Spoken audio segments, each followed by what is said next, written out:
राग श्री सत असत पटंतरो जैसे दिन और रात सत सूरज सब देखही जब प्रगट भयो प्रभात जोलो पीऊ पर्दे मिने विश्व विभूति तब। प्राणधार सुंदरचाँद जी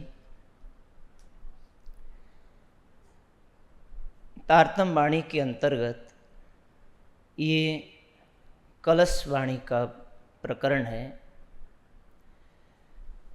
कलश की वाणी आध्यात्मिक जगत के अंदर बहुत सारे मत, अनेकानेक विचार, अनेकानेक पद्धतियों के बीच में इस मानव समाज को प्राप्त हुई ब्रह्मात्माएं, जिसके अंदर परब्रह्म को प्राप्त करने के लिए हृदय में अथाह प्रेम और अटूट निष्ठा है, उनको एक समस्या पैदा हो जाती है।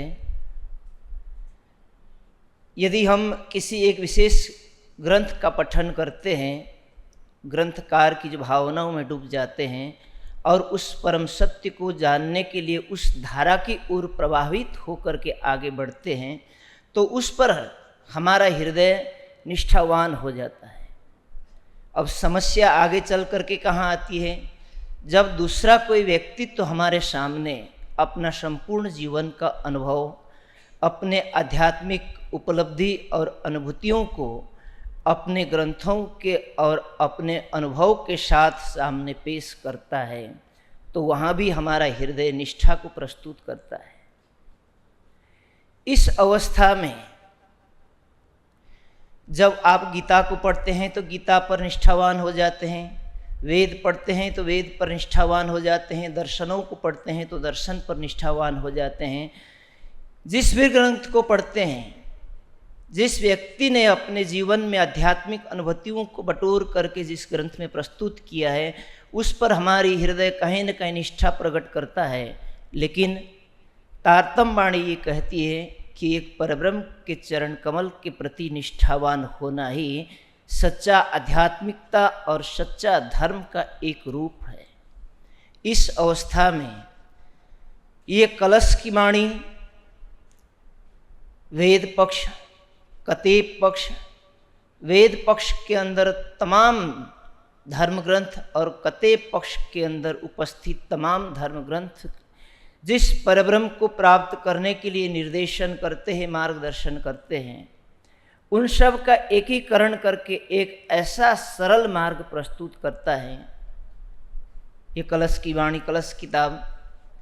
इसीलिए आध्यात्मिक जगत में, आध्यात्मिक आकाश में संपूर्ण धर्म ग्रंथों के ऊपर सबके सार का समर्थन करते हुए कि किसी का खंडन नहीं करता, और सबके सार तत्वों का ग्रहण करते हुए कि वो परब्रह्म अक्षरातीत किस प्रकार से हम अपनी आत्मा के उसके चरणों में निष्ठावान बना सकते हैं, ताकि वेद के प्रतिकूल न हो, पुराणों के प्रतिकूल न हो, जो अध्यात्म के मार्ग पर जो सच्ची बात प्रस्तुत की गई है उसके प्रतिकूल न हो, और हमारी आत्मा को भी एक असल मुकाम मिल जाए, इसको प्रस्तुत करती है ये कलश की वाणी। आज कलश किताब का दिन है। मेरे मन में विचार आया कि संपूर्ण सुंदर साथ इस तारतम वाणी से जुड़ा हुआ है। जिस प्रतिकूल स्थिति में भी सुंदर साथ न जाने किस प्रकार से अपने आप को सुरक्षित कर धामधनी की कृपा से इस सभा में पहुंचा हुआ है, सबके हृदय में इस तारतम वाणी के प्रति अटूट निष्ठा है।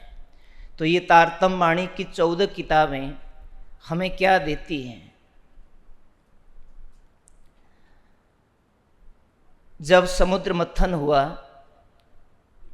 देवता और दानवों ने मिलकर के इसको मथा तो 14 रत्न निकले।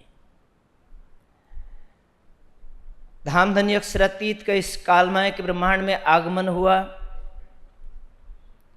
इस मोहसागर को मथ करके उन्होंने 14 ग्रंथ निकाले।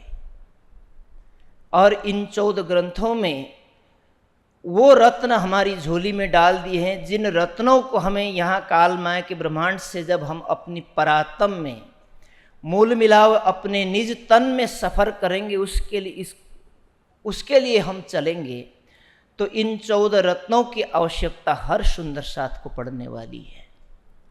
पहला रत्न है रास की वाणी। रास का तात्पर्य होता है जहां आध्यात्मिक रस प्रभावित होता है। राज्य के 14 अंगों से इस तारतम वाणी की तुलना की गई है। रास ग्रंथ को चरण कमल से तुलना की गई है। संपूर्ण शरीर चरण कमल पर ही आधारित रहता है और ये प्रेम की वाणी है, प्रेम का संदेश देती है। ये बताती है कि परमात्मा प्रेम का स्वरूप है, उसको प्रेम से ही पाया जा सकता है, जिसको स्पष्ट रूप से आगे चल करके सागर और श्रृंगार ग्रंथ का वर्णन करते हुए महामती जी के हृदय में विराजमान हो करके धामधनी कहते हैं, लियाओ प्यार करो दीदार। उस प्रेम की व्याख्या रास की वाणी में की गई है। ब्रज की गोपियों के अंदर परमधाम की आत्माएं विद्यमान है। श्री कृष्ण जी के रूप में परब्रह्म अक्षरातीत ब्रज लीला कर रहे हैं। संपूर्ण विश्व ब्रह्मांड जो भी श्री कृष्ण को जानता है उनके प्रेम में दीवाना है और संपूर्ण ब्रजमंडल तो दीवाना ही है। बेचारी उन गोपियों को कुछ भी अता पता नहीं है कि श्री कृष्ण जी के साथ हम प्रेम करते हैं, इनके साथ हमारा कोई लौकिक संबंध है, कुछ भी नहीं। बहुत दूर तक कोई आध्यात्मिक संबंध है तो इन गोपियों ने कोई वेद पुराण उपनिषद दर्शन गीता भागवत रामायण इत्यादि इसका भली भांति पठन नहीं किया है, परंतु एक मूल संबंध के कारण उनके अंदर एक अटूट प्रेम अक्षरातीत ने स्थापित कर दिया और उस प्रेम की लीला को उन्होंने किस प्रकार से संपादित किया। यदि उनके घरों में घड़ों में पानी भरे हुए हैं, धीरे से बिना देखे पता चलने नहीं दिया, उसको गिरा दिया और पानी भरने के बहाने उस कृष्ण के मुखारविंद का दर्शन करने के लिए जमुना किनारे की ओर चलती हैं, लेकिन उनका ध्यान श्री कृष्ण जी की ओर है। ये प्रेम क्या संकेत करता है? ये प्रेम वही संकेत करता है कि अध्यात्म की सर्वोपरि मणि यदि कुछ है तो प्रेम है। प्रेम के बिना परमात्मा को प्राप्त नहीं किया जा सकता। ये तारतम वाणी में रास ग्रंथ के रूप में प्रस्तुत किया। आज हम जागने के ब्रह्मांड में उपस्थित हैं, हमारे पास सागर श्रृंगार पूरे 14 किताबों का ज्ञान है।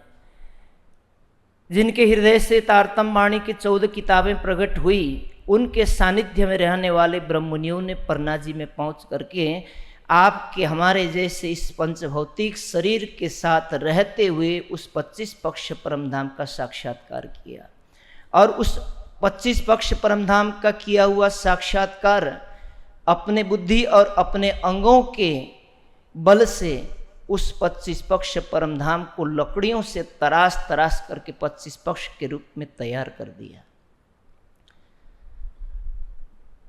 ये किससे? ये प्रेम के बल पर हुआ और वो प्रेम की व्याख्या रास ग्रंथ में की गई। और जिस वाणी के रहते हम उस 25 पक्ष परमधाम का साक्षात्कार करते हैं, वो वाणी हमें क्या करती है? उस प्रेम को हृदय में धारण करने की बात करती है। ये 14 किताबें तब नहीं थी, लेकिन वो प्रेम, जिस प्रेम की व्याख्या ये तारतम वाणी करती है, उन गोपियों ने अपने हृदय में लिया। तो इस तारतम वाणी के अभाव में भी उन्होंने काल माया के ब्रह्मांड से परमधाम तक का सफर तय किया। जब इस प्रसंग को याद करते हैं तो गीता का वो प्रसंग याद आता है, जब अर्जुन महाभारत के युद्ध के पश्चात श्री कृष्ण जी से कहते हैं कि योगेश्वर, कृपा करके आपने जिस ज्ञान को मुझे सुनाया है दोबारा मुझे सुनाइए, क्योंकि युद्ध अवस्था में मेरा मन विचलित था, मैं भली भांति इसको ग्रहण नहीं कर पाया। अब शांति से बैठ करके मैं उस ज्ञान को ग्रहण करूंगा और लाभ लूंगा। श्री कृष्ण जी कहते हैं कि अर्जुन, मैंने जो ज्ञान तुमको दिया, जितना तुमने ग्रहण किया वही तुम्हारे भाग्य का है। इससे आगे यदि तुम जानना चाहते हो तो मैं तुम्हें केवल एक श्लोक कह सकता हूं। सर्वधर्मन परित्यज्य मामेकम शरणं व्रज। तुम सब प्रकार के धर्मों का परित्याग करो। यदि योगेश्वर श्री कृष्ण संपूर्ण प्रकार के धर्मों को त्याग करने की बात करते हैं तो दुनिया में धर्म का मार्ग कौन बताएगा? प्रसंग ये नहीं है।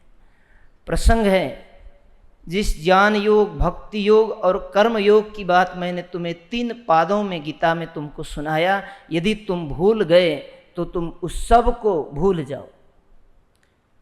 सब प्रकार की बातों को भूल करके तुम मेरी शरण में आओ और मैं जो तुम्हें कहता हूं वो करो। सब प्रकार के योग से प्राप्त होने वाला जो फल है तुम्हें वो प्राप्त होगा। धामधनी इसी बात को ब्रह्मात्माओं के लिए कहते हैं कि लियाओ प्यार, करो दीदार। रास में ब्रज में उन गोपियों ने जिस प्रकार से श्री कृष्ण जी से प्रेम किया, अक्षरातीत से प्रेम किया, उसी प्रकार का प्रेम तुम अपने हृदय में लाओ तो तुम्हें ब्रह्मवाणी के अभाव में भी मैं तुम्हें परमधाम ले जा सकता हूं। ये कहा नहीं, ब्रज में करके दिखाया। बहुत सारे सुंदर साथ हैं, बुजुर्ग सुंदर साथ हैं, कहते कि हम पढ़े नहीं हैं। चिंता मत कीजिए, आपका हृदय दिलेरा होना चाहिए। आप अपने हृदय को धामधनी के चरणों में समर्पित कीजिए, उनके चरणों में बिछा दीजिए। जैसे श्री कृष्ण का सब प्रकार के धर्मों को छोड़ करके मेरी शरण में आओ, जो मैं तुम्हें निर्देशन करता हूँ वही करो। मैंने जो गीता में उपदेश दिया है मैं अपने सानिध्य में तुम्हें वही करवाता हूँ। तुम यदि ऐसा करने में सफल होगे तो तुम्हें गीता की सारा ज्ञान का फल तुम्हें स्वतः ही प्राप्त होगा। और वही ब्रज की गोपियों ने प्राप्त किया। तो वही प्रेम को अपने हृदय में संचय करने के लिए रास की वाणी हमें कहती है। तो उसके बाद हमारे हृदय में प्रेम तो है, यदि पहचान नहीं है तो अवस्था क्या बनेगी। एक ही शहर में रहने वाले बहुत अध्यात्मवादी लोग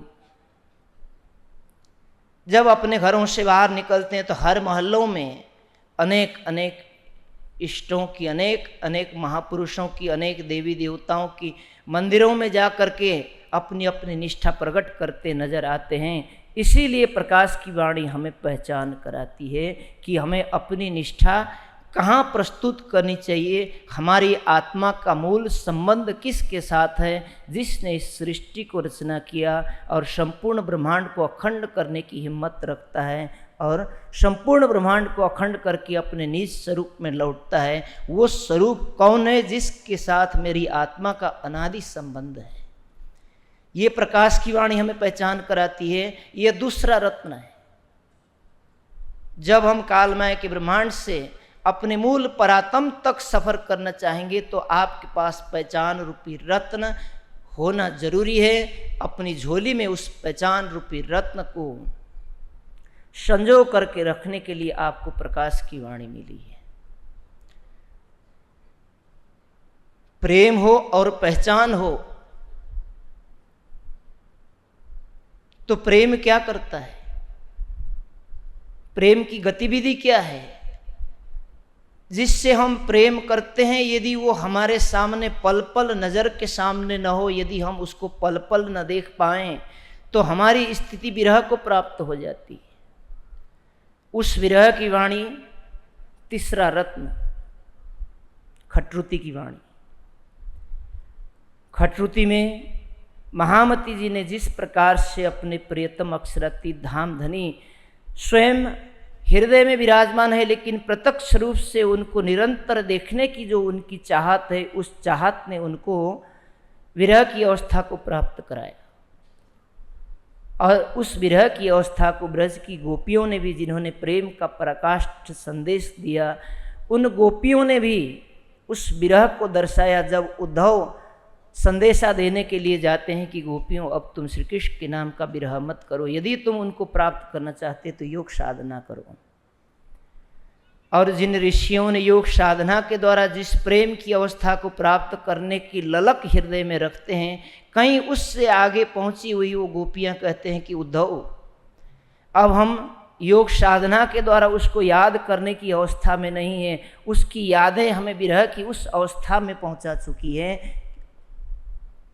उनका विरह हमें पल पल भाले की तरह हमारे हृदय को चुभते हैं। हम उनके नाम का योग साधना नहीं कर सकते। इसीलिए कृपा करके उद्धव तुम अपने ज्ञान की पिटारी को अपने पास रखो, हमारे पास ला करके बिखेरने की चेष्टा न करो। ये तीसरा रत्न हमें खट्रुति की वाणी देती है कि हमारे हृदय में प्रेम हो, पहचान हो, तो उसको प्राप्त करने के लिए या उसको निरंतर न देखने के कारण जो हमारे हृदय में एक विरह की अवस्था प्राप्त होती है, वो विरह की अवस्था हमें खट्रुति की वाणी देती है। और कलश की वाणी के बारे में मैंने बताया कि अध्यात्म के जगत में, अध्यात्म के आसमान पर अनेक विचारधाराएँ, अनेक उपलब्धियाँ हैं और सबकी अपनी अपनी पहुँच है, उसको प्रस्तुत करती है। और उन सब का सम्मान करते हुए कलश की वाणी आपको अक्षरातीत परब्रह्म का वो एक दिव्य ज्ञान प्रदान करती है, जिसके द्वारा हम अपने मूल घर को, हम अपने मूल संबंध को और अनादिकाल का हमारा जो मूल संबंध है उस स्वरूप को पहचान कर सकते हैं, जिस पर दुनिया के तमाम धर्म ग्रंथों को प्रमाणित करके कलश की वाणी आध्यात्मिक जगत का कलश स्थापित करती है। आगे चलिए, सनंद की वाणी। सनंद की वाणी पढ़ने पर ऐसा लगता है कि रास, प्रकाश, खट्रुति, कलश की वाणी पढ़ने के बाद जब सनंद की ओर प्रवेश करते हैं तो सुंदर साथ को लगता है कि हम एक अलग ही दुनिया में पहुंच गए। परमधाम की ब्रह्मात्मा इस काल माया के ब्रह्मांड में आई तो उन्होंने विविधताओं को धारण किया, कोई वेद पक्ष, कोई कतेब पक्ष, और इसके अंदर अनेक मत, पंथ, संप्रदाय और अनुयायियों में, उन घरों में, उन परिवार में, उन समाज में ब्रह्मात्माओं ने अपना तन धारण किया। यदि कोई वेद पक्ष का ही कट्टर बन के रह जाएगा तो क्या कतेब पक्ष के अंदर रहने वाली आत्माएं क्या उस परब्रह्म के साथ संबंध नहीं रखती? यदि नहीं भी है, कम भी है, तो भी क्या हुआ? संपूर्ण विश्व ब्रह्मांड का उसकी रचना करने वाला वही अक्षरातीत है। तो इस भूमंडल के अंदर विचरण करने वाले, शरीर धारण करने वाले संपूर्ण जीव, संपूर्ण चेतना का स्वामी तो वही है।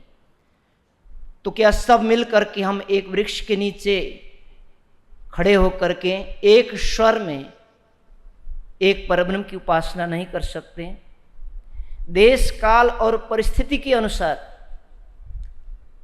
मानव के अंदर एक विचारधाराओं का निर्माण होता है। जिस समय ब्रह्मवाणी का अवतरण हुआ उस समय कतेब पक्ष की परंपराओं को अपनाने वाले और उस पर निष्ठा लाने वाले व्यक्तियों को सर्वश्रेष्ठ माना जाता था। और परिस्थिति के अनुसार ये विचारधाराएं बदलती रहती है, लेकिन सत्य अटूट होता है, एक निष्ठावान होता है और एक परम सत्य होता है। वो मनुष्य के अंदर बदलने वाली विचारधाराओं की भांति वो नहीं बदलता। वो परम सत्य है, भूत, भविष्य और वर्तमान में एक जैसा था और एक जैसा ही रहेगा। सनंद की वाणी हमें मानव के अंदर बैठी हुई एक चेतना को दर्शाती है। उसके अंदर किस तत्व से बना हुआ शरीर है ये नहीं इंगित करता, किस ग्रंथ को मानने वाला है ये कोई मायने नहीं रखता, किस समुदाय का है, स्त्री है या पुरुष है, किस अवस्था का है, कितनी उम्र है, ये कोई मायने नहीं रखता कि उस परमधाम की आत्माओं को किस तन में स्थापित किया है, उसका मूल संबंध किसके साथ है। और संपूर्ण ब्रह्मांड को एक अक्षरातीत को रिझाने का और उसको प्राप्त करने का अधिकार रखता है। ये हमें सनंद की वाणी स्पष्ट करती है कि संपूर्ण मानव जाति के अंदर वेशभूषा, खान पान और अपनी केवल लौकिक परंपरा और रीति रिवाज ही अलग रूप में प्रकट करती है, लेकिन सबके अंदर विराजमान एक आत्मा स्वरूप उस परब्रह्म के चरण कमल में अपनी निष्ठा को प्रस्तुत करने का अधिकार रखती है। और ये मानव का और आत्माओं का ये नैतिक अधिकार है, ये अधिकार प्रदान करती है। सनंद की वाणी में आगे जाकर के जब पढ़ेंगे तो वहाँ एक हुक्म का प्रकरण आता है। उस हुक्म के प्रकरण में एक विशेष चौपाई आती है, हुक्म चोरी कर लिया वही। तारतम्य वाणी को पढ़ करके सुंदर साथ ये ना सोचें कि यदि कोई चोरी करता है तो ये परब्रह्म के हुक्म से परब्रह्म ही उसको हुक्म करने चोरी करने के लिए प्रेरित करते हैं, ऐसा नहीं है। मैं बहुत छोटे समय में इस प्रसंग को एक उदाहरण के माध्यम से दर्शाना चाहता हूँ। श्री प्राणनाथ ज्ञानपीठ सरसावा का जो ये वार्षिक महोत्सव चल रहा है, ये प्राणनाथ ज्ञानपीठ ट्रस्ट परम पूज्य स्वामी जी के निर्देशन में चल रहा है। इसका मूल उद्देश्य क्या है? इस तारतम्य वाणी को जन जन तक पहुंचाया जाए, संपूर्ण मानव जाति के अंदर बैठी हुई एक आत्मा उस परब्रह्म स्वरूप को प्राप्त हो जाए, संपूर्ण मानव समाज को एक अध्यात्म का मूल केंद्र प्राप्त हो जाए, ये उद्देश्य है। लेकिन इस कार्यक्रम के पीछे कई सारी घटनाएं हो जाती है। कुछ ऐसे तत्व भी हो सकता है कि उपस्थित हो जाएं, किसी की कोई चोरी हो जाए, किसी के साथ कोई कटु शब्दों का प्रयोग हो जाए। इसके लिए ये वार्षिक उत्सव का आयोजन नहीं किया गया, परंतु यही कहा जाएगा, संदेश यही ले जाया जाएगा कि यहाँ की कुछ अच्छाइयाँ भी जाएगी तो कुछ बुराइयाँ भी जाएगी, और ये कहा जाएगा कि ये श्री प्राणनाथ ज्ञानपीठ में ये सारी गतिविधियाँ हुई है। हालांकि इसका उद्देश्य ये नहीं था। परब्रह्म ने जो सृष्टि की रचना की है, कराई है, ये हुक्मे चोरी कर लिया वही, ये चौपाई इस चीज़ को दर्शा रही है कि परब्रह्म का हुक्म ही इस संसार में सर्वोपरि रूप से कार्य करता है। जो कुछ भी होता है उनके हुक्म से होता है। जिस प्रकार से ज्ञानपीठ के तत्वधान में यहाँ जो कार्यक्रम हो रहे हैं उसमें कुछ अच्छाइयाँ हो रही, तो हो सकता है कि कहीं कहीं ऐसी भी गतिविधि हो जाए जो आप और हम सब नहीं चाहते, लेकिन ज्ञानपीठ के तत्वधान में हो रहा है। उसी प्रकार से परब्रह्म के तत्वधान में ये सृष्टि की रचना हो रही है।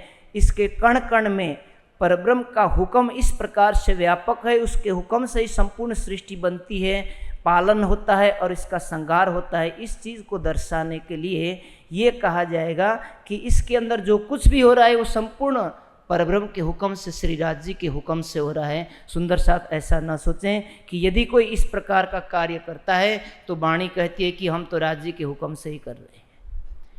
एक खेल चल रहा है, खेल को जो जीतने वाला होता है उसका विशिष्ट खिलाड़ी होता है, एक होता है, और हारने वाली भी टीम होती है, लेकिन हारने वाली टीम अपने गुण कर्म और स्वभाव के अनुरूप, अपने खेल के अनुरूप वो पराजय को झेलती है, और जीतने वाली टीम अपने गुण कर्म स्वभाव और अपने पुरुषार्थ के रूप पर ही वो विजय घोषित होती है। इसी प्रकार से इस संसार में कार्य करने के लिए जीव स्वच्छंद है।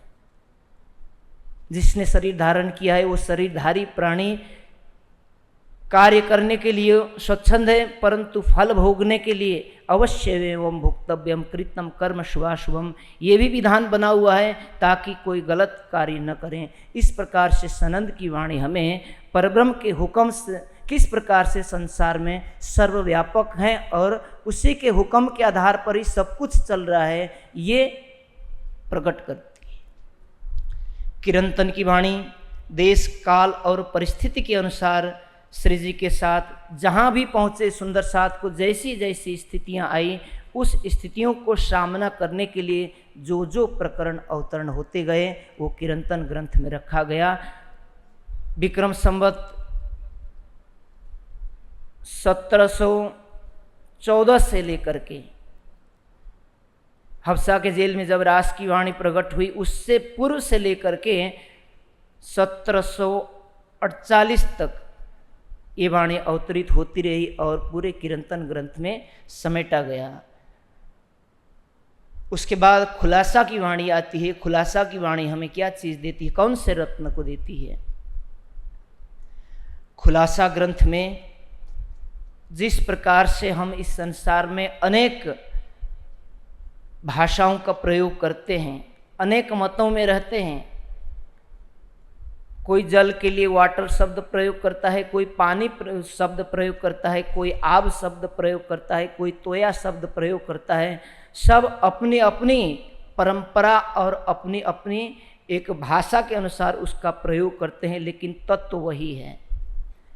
उसी तत्व को संसार के अनेक ग्रंथों में, अनेक भाषाओं में, अनेक महापुरुषों ने किस प्रकार से प्रस्तुत किया है, उसका एकीकरण कि वास्तव में यह वही चीज़ है जिसको हम जल कहते हैं, जिसको हम पानी कहते हैं या जिसको हम वाटर कहते हैं, उसका गुण, कर्म, स्वभाव, अभाव और प्रभाव वही है, केवल भाषाओं का अंतर है। इसी प्रकार से आध्यात्मिक जगत का संपूर्ण एकीकरण खुलासा के ग्रंथ में स्पष्ट किया गया है कि वेद का पक्ष क्या कहता है और कतेब पक्ष क्या कहता है। ये रत्न हमें आवश्यक है, इसीलिए इस खुलासा ग्रंथ रूपी रत्न को भी हमें दिया कि यदि वेद पक्ष हमें एक प्रकार से कहता है तो उसी पक्ष, उसी तत्व को, उसी विषय को कतेब पक्ष किस प्रकार से स्पष्ट करता है। उन दोनों का एकीकरण करने के बाद हमारी अंतरात्मा के अंदर एक संतुष्टि प्राप्त होती है कि केवल मैं एक पक्ष से ही सिद्ध नहीं हूं। ये खुलासा की वाणी देती है। खिलवत में वो अनमोल निधियां हैं। यदि हमारा मूल संबंध इस संसार से कुछ भी नहीं है, अनादिकाल से हम उस परब्रह्म के चरण कमल से इस संसार में आए हैं, तो हमारा मूल घर कहाँ है, किसके साथ हमने प्रेम का संवाद किया और हमारी परात्म कहाँ पर विद्यमान है, हम कहाँ से आए मूल रूप से, और जिसके साथ हमने इसका रबद किया इस कालमय के ब्रह्मांड में आकर के वो हमें किस प्रकार से मिल करके हमसे बात करता है। ये खिलवत की वाणी हमें देती है। ये एक और अनमोल रत्न हमारी झोली में है। परिक्रमा की वाणी, यदि हम उस परब्रह्म के चरण कमल से इस संसार में आए तो वो परब्रह्म का धाम कैसा है, वो 25 पक्ष परम धाम कैसा है, जहाँ हम परात्म के साथ, हमारे प्रियतम के साथ हम अष्टपहर 64 घड़ी जहाँ लीला करते हैं, वो लीला भूमि कैसी है, सच्चिदानंदमय है। जिस द्रव्यों को, जिन तत्वों को यहाँ हम छोटे छोटे रूप में प्राप्त करके, नंगों के रूप में हम प्राप्त करके खुश हो जाया करते हैं, ऐसे परमधाम के अंदर ऐसे नंगों का और ऐसे दिव्य रत्नों का पूरा 25 पक्ष भरा हुआ है। वो हमारा एक अनमोल रत्न है जिससे हमारी अंतरात्मा प्रसन्नता के मारे फूले नहीं समाती। सागर की वाणी, अक्षरातीत स्वयं 8 सागरों का मूल रूप है, जिनके हृदय से ये 8 सागर 25 पक्ष के लीला रूप में प्रकट होते हैं। और वो 8 सागरों की वाणी, 8 सागरों की पहचान सागर ग्रंथ में लिखे गए हैं। और वो अक्षरातीत का हृदय का एक बूंद ही सागर के रूप में है और उसका एक बूंद ही सागरवाणी के रूप में है। और वो अक्षरातीत अनंत अनंत सागर का स्वरूप है। श्रृंगार की वाणी, उस अक्षरातीत का श्रृंगार कैसा है, उसका बाह्य श्रृंगार कैसा है और आंतरिक श्रृंगार कैसा है, उसका हृदय का स्वरूप कैसा है। ब्रह्मात्माओं के साथ वो अपने हृदय का स्वरूप किस प्रकार से प्रेम और आनंद में एकत्व होता है। तो 25 पक्ष परमधाम ही नहीं, उसका हृदय ही संपूर्ण सागर के रूप में होता है और ब्रह्मात्माएं उस सागर में गोता लगा करके उसके हृदय स्वरूप को जानती है। वो सागर और श्रृंगार की वाणी है। सिंधी की वाणी विरह की अवस्था की पराकाष्ठ को प्रस्तुत करती है।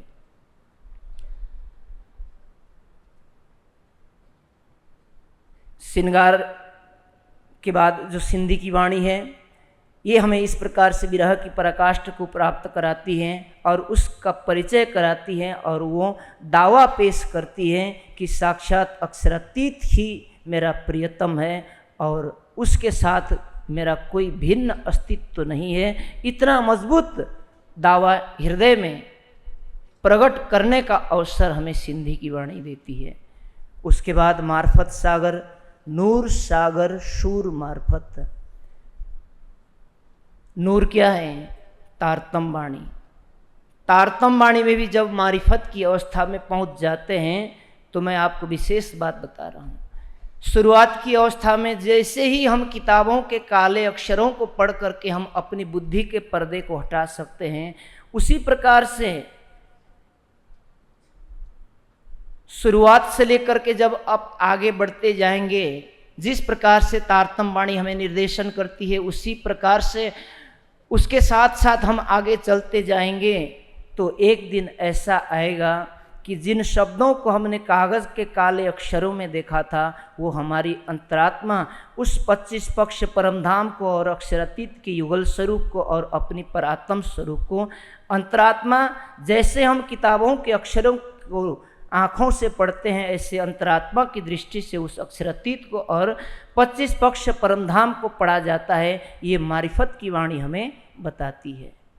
और आखिर में जाकर के कयामत नामा की वाणी है। कयामत नामा का तात्पर्य होता है, कायम शब्द से कयामत बना है। कायम होता है अखंड।